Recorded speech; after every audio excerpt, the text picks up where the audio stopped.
Question number 17। Good morning. सीधे मैं direct चल पड़ी। सभी को सुप्रभातम। क्वेश्चन नंबर 17 करना है इन्वेस्टिंग एक्टिविटी का। तो इसमें इस क्वेश्चन में हमें परचेज और सेल ऑफ एसेट दिया गया है। मशीनरी है, गुडविल है, पेटेंट है, लैंड एंड बिल्डिंग है, कुछ ऐसे ऐसे एसेट्स हैं। मशीनरी है, इन्वेस्टमेंट है, गुडविल है, पेटेंट है। यहां पे परचेज और सेल, ओपनिंग और क्लोजिंग बैलेंस नहीं दिया है, परचेज और सेल दिया है।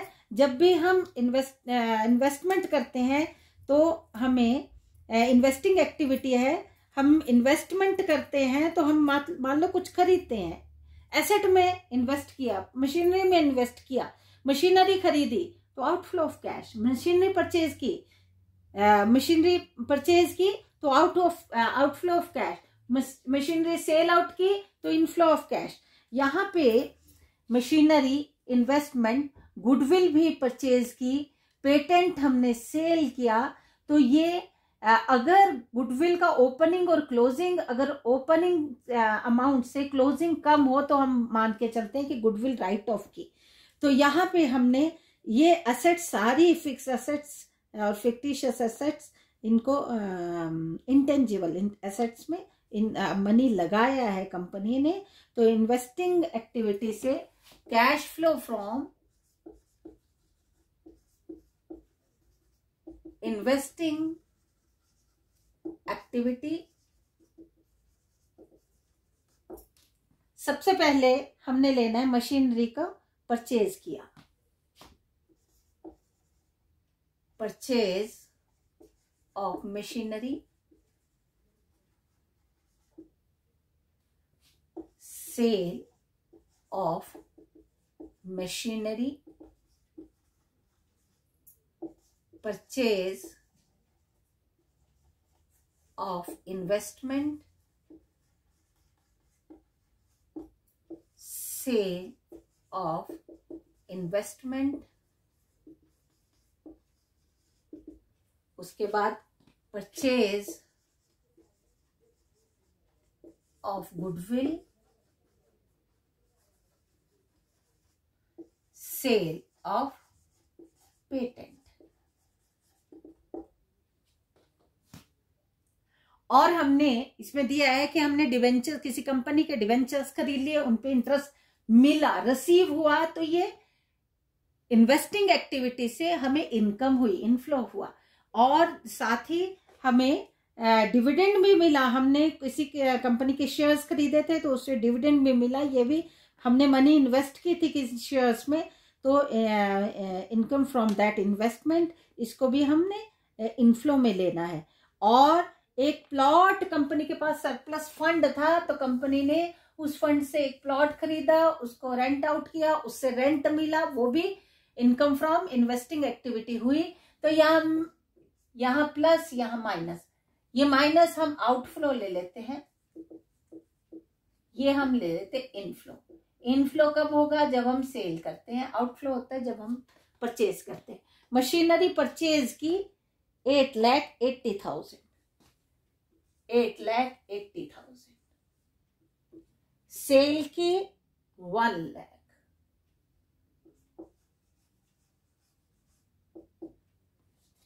इन्वेस्टमेंट परचेज की 3,60,000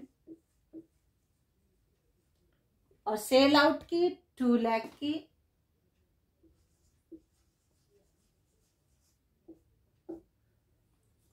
गुडविल परचेज की 4 लाख की। पेटेंट को सेल किया 2 लाख।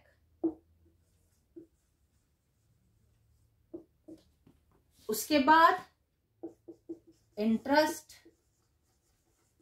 रिसीव्ड, इंटरेस्ट रिसीव किया 12,000।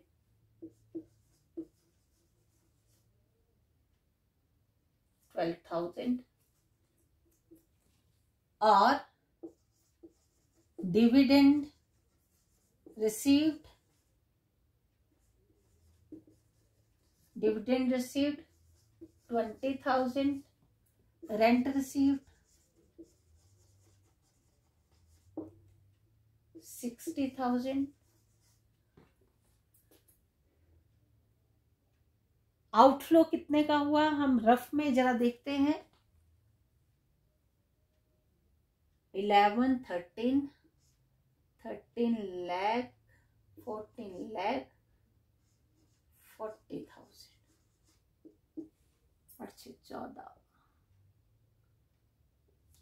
14 लाख 14,000। और इनफ्लो कितने का हुआ 7 lakh 92,000,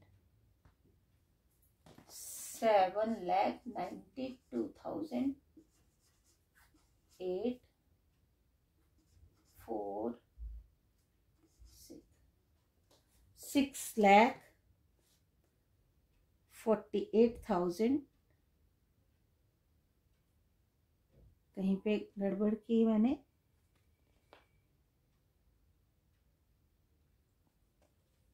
purchase of goodwill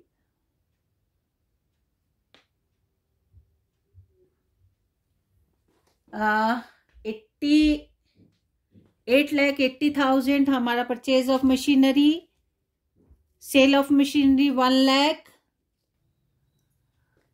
purchase of investment 3,60,000, sale of investment 2 lakh, purchase sorry goodwill तो इधर आनी थी, गुडविल तो हमारी 4 लाख परचेज हुई है, तो ये माइनस वाले आउटफ्लो में जानी थी, सॉरी 4 लाख,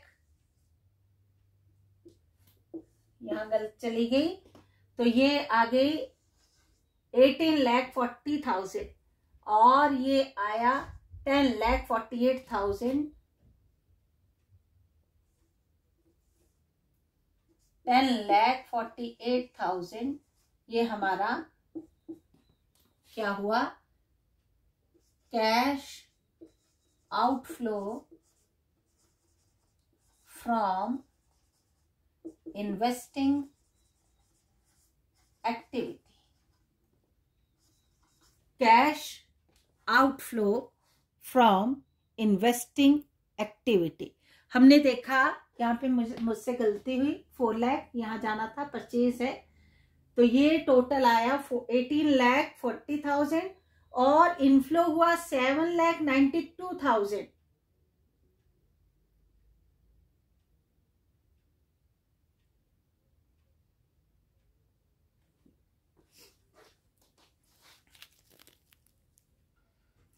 मैंने 2 जगह गलती की थी, ये 4 लाख इधर था और सेल ऑफ पेटेंट इधर आना था।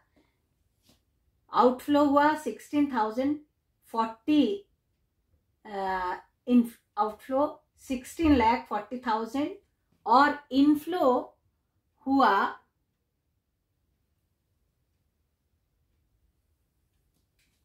ये टोटल बना 5,92,000।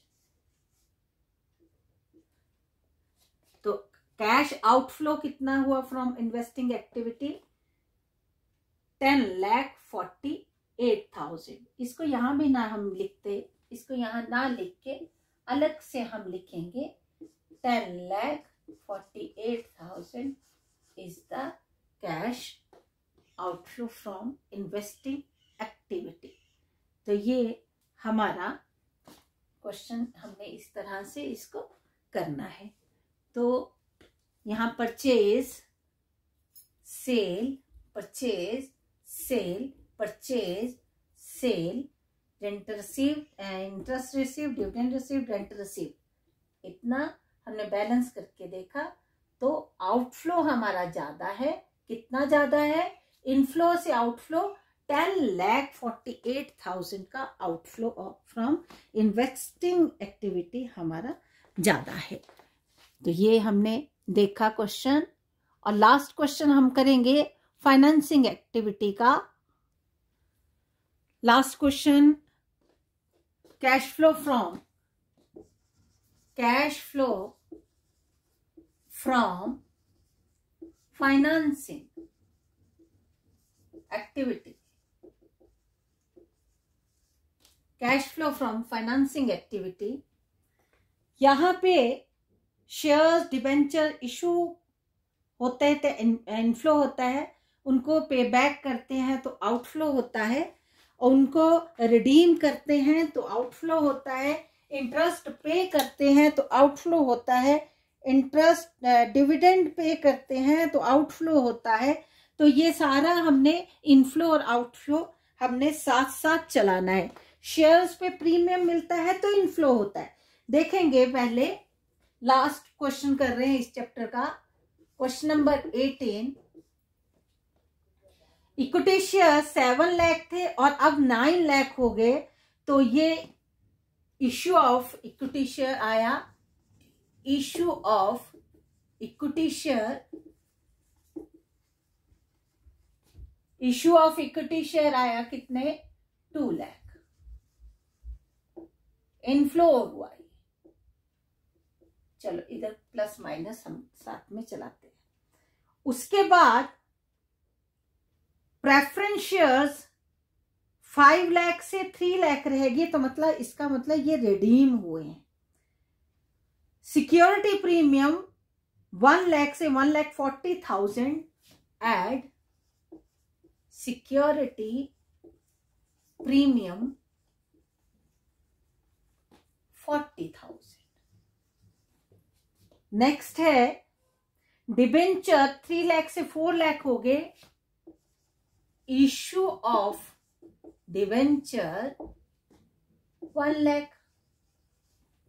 नेक्स्ट है discount on issue of debenture, debentures पे डिस्काउंट, इसको हम इनर कॉलम में रखते हैं 1 lakh less discount on issue of debenture 1,000। Discount on issue of debenture 1,000, तो आगे 99,000 का इनफ्लो हो गया। उसके बाद under writing commission on issue of equity shares,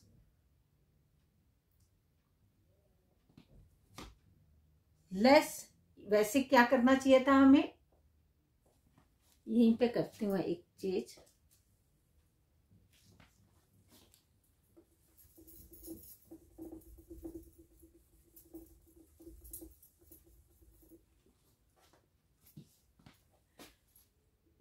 $2,40,000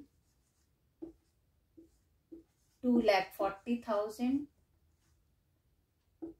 less under writing commission, ये खर्चा होता है शेयर्स इशू करने का। अंडर राइटिंग कमीशन कितना है? 10,000। तो 2,30,000 ये आउटर कॉलम में चला गया। नेक्स्ट है, ये मुझे लगता है, देखो अब प्रेफरेंस शेयर रिडीम करने हैं, इक्विटी शेयर पे डिविडेंड पे करना है। एक एक चीज लेते हैं। Less redemption of preference share 2 lakh. Redeemed at premium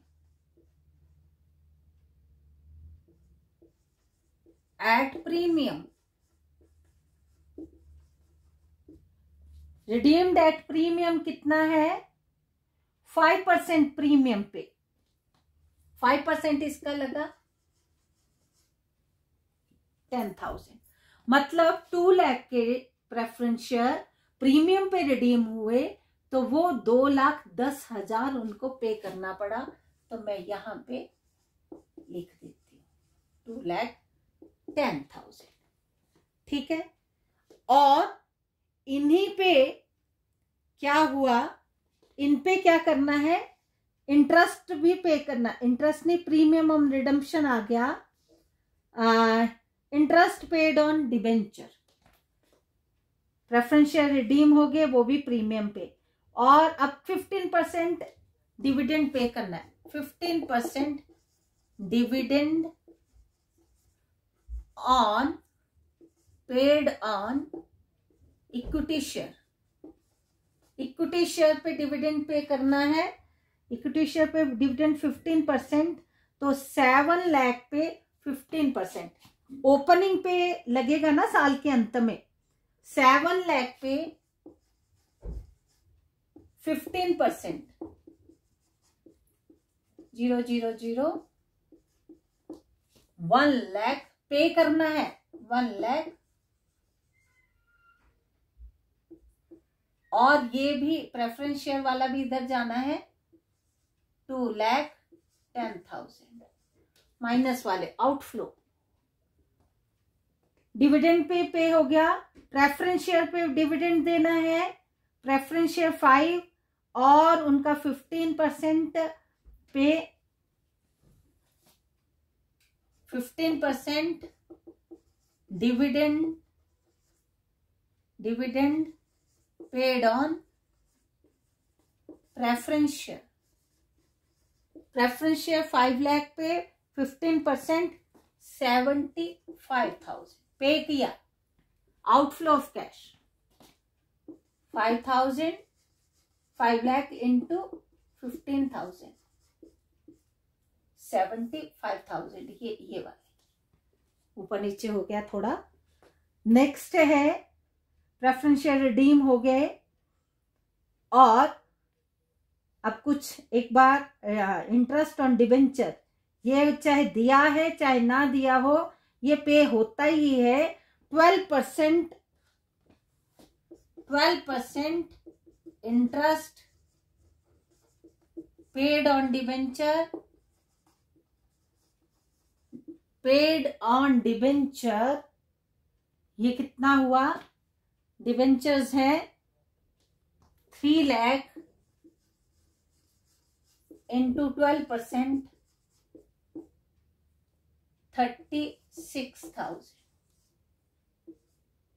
36,000। एक बार देखेंगे, 1 2 3 4 4 आइटम माइनस वाली, 1 2 3 4 और 2 प्लस वाली। अब क्या लग रहा है, इनफ्लो है कि आउटफ्लो है?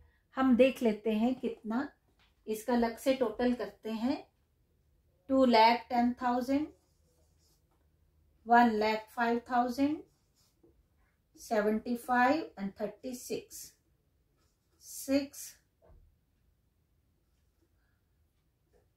4,26,000 का आउटफ्लो हुआ।